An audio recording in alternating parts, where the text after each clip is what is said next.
Hello, everybody at WISE. This is Alvin Graylin from HTC.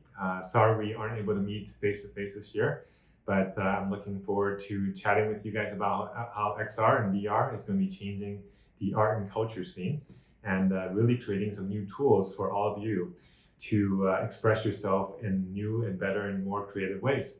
Talk to you soon. Hello, everybody. As you can see from this photo, it's a little bit scary, right? I think we're in a very special time in the world, and over the last 6 months, pretty much everything that was the foundation of how we lived had been disrupted. And in the cultural and art scene, I think we are also seeing a similar impact. In fact, pretty much all the offline galleries and shows and events are all being canceled. So there definitely is a major disruption coming. But I wanted to show you some potential good news that even though there is a disruption to our lives, that this actually may become a positive overall to the industry.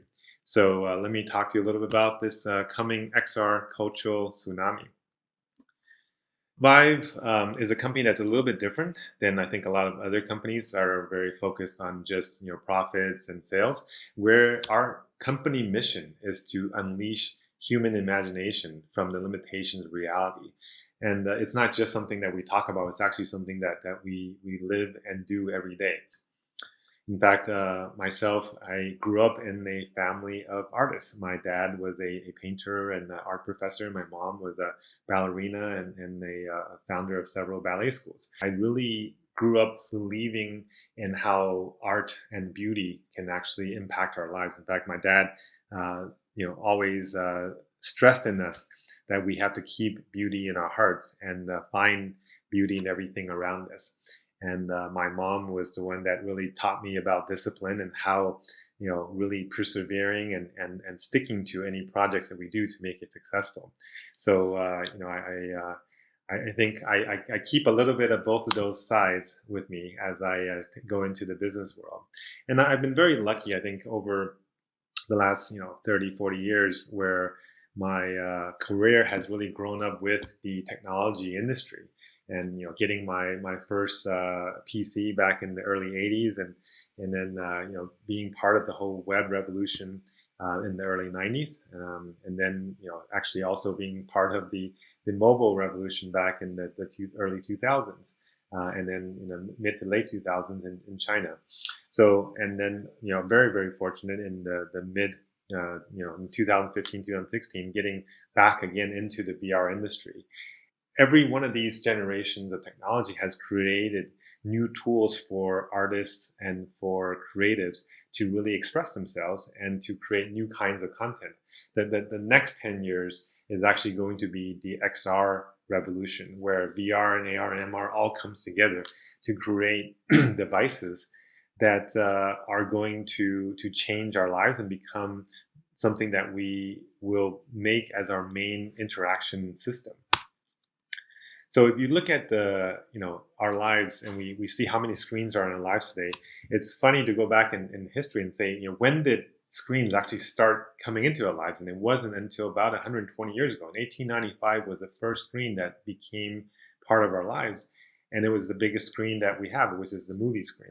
And if you look at this trend, it feels like we're going to have a dozen or 2 dozen screens in our lives going forward. And the reality of what's happening is that all these screens will actually start to consolidate, and it's going to consolidate onto devices that are on your head, and then later in your eyes, and then at some point maybe inside your head, so that we again go back to where it had been for 99% of human history, which was essentially no screens in our lives. Even though you have no screens, you are still able to control what you see and what you feel. I think that's really the potential of what XR can deliver. So this is a little video of kind of how we really are seeing technology and art meeting together.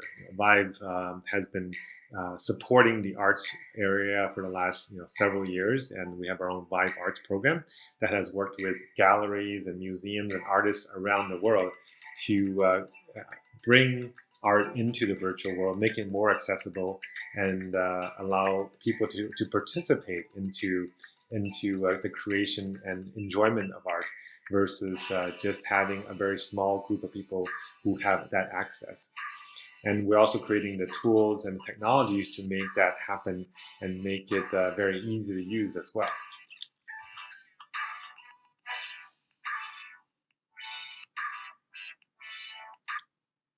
So, but if you look at how art has developed over history, really, I mean, we've went from cave art to color and paint and then statues and moving from essentially 1 or 2 dimensions to 3 dimensions, but non-interactive. Where we're now moving into is more interactive on the 2D screen. But the future is really all about 3D. It's all about spatial, right? We've been limited by the screens that we have into a 2D environment. But what will be the future of interaction will be something that allows you to walk into it and become part of that scene. And essentially creating dreams that we can all be interactive in. Where kind of the vision of this is really what a lot of people have seen on TV for many years, which is kind of the Star Trek holodeck, right? That is the ultimate goal of where VR can take you, something where you step into a room and boom, you are actually in a brand new place and everything about it feels and looks and smells real. But if you go back a little bit, over the last 10 or 20 years, we've spent a lot of times with a very limited interaction model. Just using keyboards, mouse, and then over the last 10 years, really the touchscreen has been one of our key interfaces.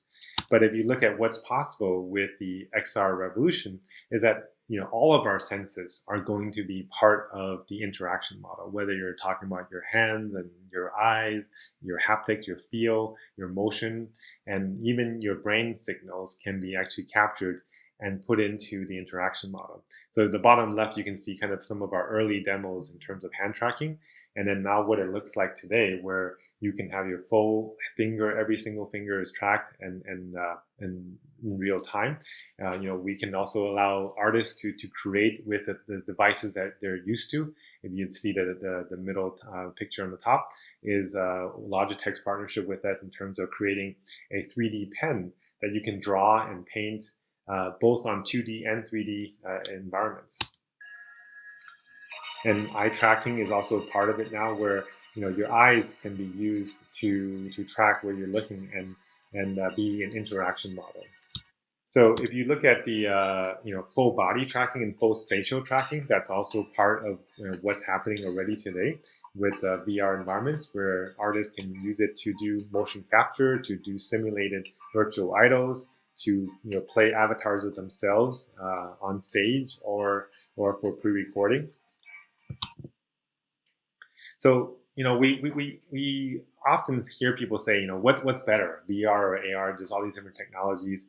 The reality is that when the next 10 or 20 years, probably 5 to 10 years, the three technologies are going to meld together, and we will just have a single device on our head, and that device will allow us to do either VR, AR, depending on whether it's an opaque environment or opaque screen, or whether it becomes a transparent screen. A lot of the technology is actually very much shared between the two technologies, so there really is no debate. Now, the form factors of what's coming is really, kind of inspired by what's happened in movie and TV. Here's a picture of the Matrix, and what are they wearing? They're wearing sunglasses. If you look at Da Vinci, they had some ideas a couple years ago about what they think VR devices are going to look like, and they're actually quite fashionable. I think I could see people wearing this type of technology, but it looked like it was so far away, right? This is, I think, 2 or 3 years ago. But if you look at what's happening today, top left is a product from Nreal. The bottom left is our the Vive Proton concept device. Over the last few months, I think the entertainment and cultural space have really transformed and been very much directed towards the video space, and almost all the events now are happening in video.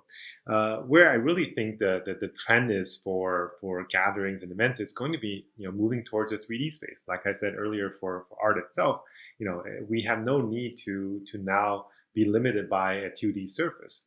So if you see a video of what happened with Fortnite a couple months ago, where over a few days they had over 40 million people join, and a live concert, something where people can go in and participate and walk around, run around.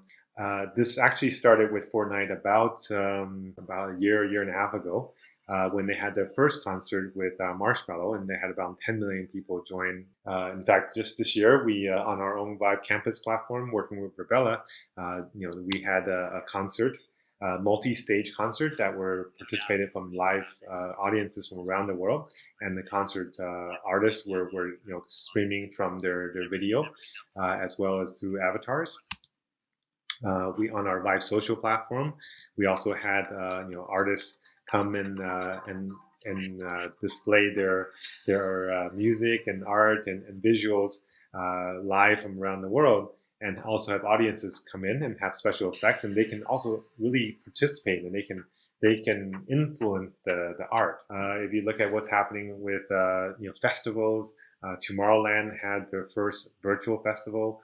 Over 1 million people joined this festival from around the world, and paid tickets to come join this. I mean, this is not just happening on a narrow basis. You have Katy Perry be some of the artists, and I think Steve Aoki and Tiesto, very, very prominent artists from the music realm, to come and join these kind of virtual events. Last weekend, we had also TikTok work with Wave VR, do their live performance. So this is definitely a cultural shift of people moving from pure video-based interaction to 3D-based entertainment and interaction. So even in the fashion world, if you see, Vive had also worked with Verizon Media and Riot to create the world's first major VR fashion show, where some of the creative young artists are out there presenting their content and their design. And the fashion show is not just a week long, it's actually a year long. So anybody can go back into the system and replay that experience. In the movie making world, if you can see folks like Spielberg, Jon Favreau, and Lucas, they're all using VR to really help create their new movies and products. In fact, just a couple years ago, we had worked with Spielberg on the Ready Player One movie, and he specifically used our product to do the directing in the virtual environment. I needed to know where to put my camera. So they created an avatar for me that you never get to see. But my avatar had a virtual camera. I could either do frame grabs, or I could do actual shots by walking through the virtual sets. I'm getting shots on a V cam in a V world. This is crazy. So, I mean, as you can see, I mean, this is a major trend, and it's pretty much all major new movies now are being made that way. In fact, one of the big hits that came out last year was The Mandalorian, and what type of a set did they have? Their set actually looks almost like the holodeck that I showed earlier. All of the pictures in the back are actually not physical sets. It is a LED screen, a super high resolution LED screen that changes and moves based on the camera. And if you can see, the camera actually has tracking systems on it. So as the camera moves, the screen behind the actor actually changes in real time with them. So beyond movie making, even on live theater, people are applying VR to be able to interact both with real characters, real actors, with the participants, as well as in very spatially simulated, simulated versions of interaction. In fact, with the top right is something called the tree, where somebody can actually feel what it's like to be a tree that grows up in the forest. And at the end of the film, the tree is chopped down, and you see the vibration as your arms are being chopped off by the saws, that it shakes, and it really gets you connected to what it's like to be that tree. Even in the film festival space, just a few weeks ago, we had worked with the Cannes Film Festival, and they loaded 50 plus movies into our Vive Museum product, in which case used to be about 1,000 people a year can join these film festivals live. Now, tens of thousands or hundreds of thousands of people from around the world can go and view these creative pieces that are really not available anywhere else in the world. And there's in fact even just VR specific film festivals, and they these are winners a year or 2 years ago from the Venice Film Festival, where VR movies that are fully computer generated or 360 created were some of the major winners. Now, one of the things that I think, one of the pieces of apps that really helped to start the VR art revolution was something called the Tilt Brush, something that Google made. And there's a lot of artists actually using it today to create art and share it with the rest of the world, and to be able to really create in 3 dimensions, something that hasn't been very possible in the past. And to be able to not just make art, but also fashion and create objects that then can be put into a 3D world.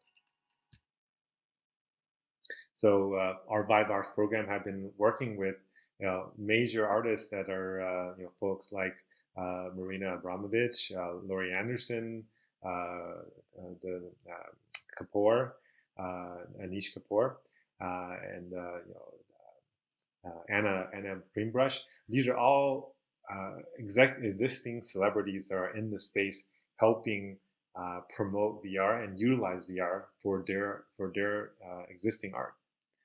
We even have some Chinese artists that are creating both installations as well as visual pieces that are being displayed in China. The Vibe Arts program have also worked to create and allow people to relive pieces of art like this one, which is the Qingming Sanghetu. It's a spring festival in the Qingming era, where you can go in and as a participant and see every single one of these characters. This is normally a 20-meter long piece of painting, but now you can go in and relive what it was like to be in hundreds of years ago in history. Now, one of the most famous paintings in the world is the Mona Lisa. And last year, Vibe actually worked with the Louvre to recreate the Mona Lisa in VR and create an installation that actually will be a long-lived piece inside the Louvre. And anybody who goes in there can go and actively interact with what the Mona Lisa was like, versus being separated by a pane of glass as well as ropes. This makes VR makes art much more accessible. So if we really think about what's happening today, is that even though the technology is now threatening a lot of people in terms of job security, and we're competing with them on productivity, it is really long-term the imagination, creativity of people, of humans, of children, that is going to be our competitive advantage. And in a way, we shouldn't look at it as even a competition. I really feel like all the technology, automation that's happening is actually going to free us. It's going to give us the time back that we have to be creative, to really create that next renaissance. The next artistic renaissance will happen when people have time. In fact, a lot of people over the last several months have started to pick up various instruments or start art projects or do things that they haven't done, or read books that they haven't been able to read, because they've now been liberated from a lot of things that they used to do, like travel for work or commuting every day. So in a way, I feel like we will actually see a cultural renaissance that will come from as a side effect of this current pandemic. And people will actually create new objects that haven't existed before. And especially now that we're giving everybody a 3D canvas to realize their art, versus before where they were limited on a more 2D space. So I really look forward to what is going to come from all of you and all of the rest of the world as these tools become more accessible and more available. So, at the end of the day, the future of art and culture is really up to all of us. Vibe is very happy to be here to provide the technology and the tools to help you realize your imagination and unleash it. So thank you for your time.